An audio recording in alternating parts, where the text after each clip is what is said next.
Alpha et oméga, deux dimensions fusionnées. Nous avons alpha de ce côté et nous avons oméga de l'autre côté. Alpha qui symbolise Dieu plénipotentiel, Dieu l'éternel, Dieu seul suffit, l'émanation, cette lumière.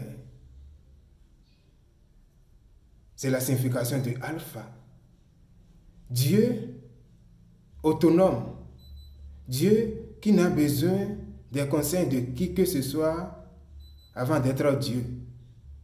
Dieu tout-puissant, en lui seul, suffit. C'est la signification de alpha. Dieu, la source de toute bénédiction, la source de toute vie, c'est ça, alpha.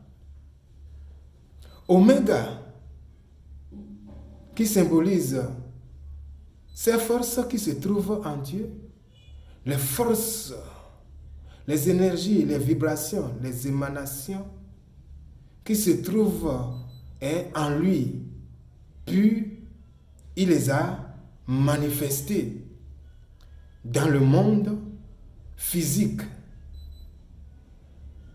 Les résultats de ces forces manifestées et dans le monde visible, dans le physique, dans ce monde, c'est ce qu'on appelle oméga.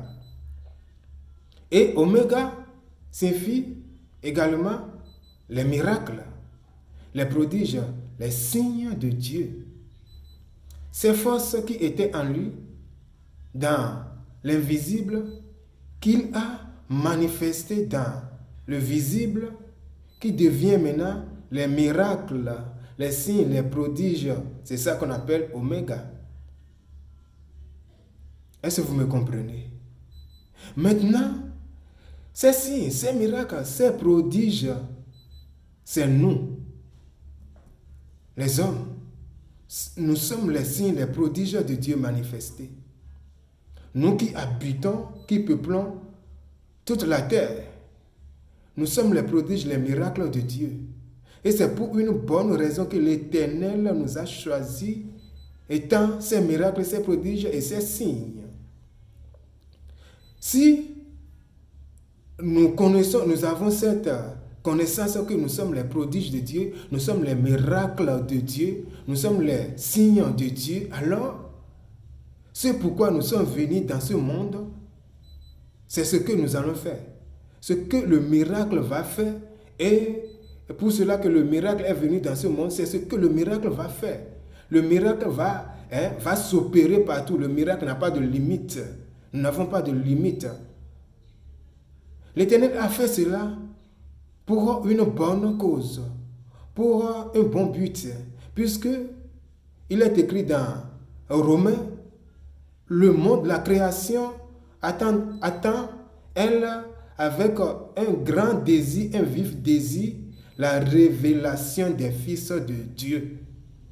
Qu'est-ce que cette phrase nous dit? Simplement que la création de Dieu, depuis que l'Éternel a créé le monde, la création est tombée sous une emprise, est tombée dans une chaîne, est tombée dans un creuset, que la création ne peut pas sortir sans l'aide de Dieu, ou soit sans l'intervention des miracles de Dieu que nous sommes.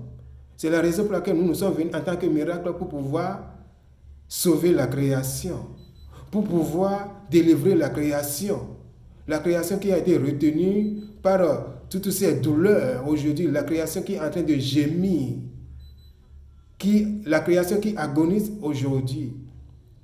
C'est la raison pour laquelle l'Éternel nous a envoyé en tant que miracle, pour pouvoir faire ce qui est au-dessus de la nature, ce qui va étonner. Si la création voit ça, la manifestation des forces de Dieu en nous, qui se révèle à travers nous, alors la création, la pensée de la création va se tourner vers l'unique et seul vrai Dieu.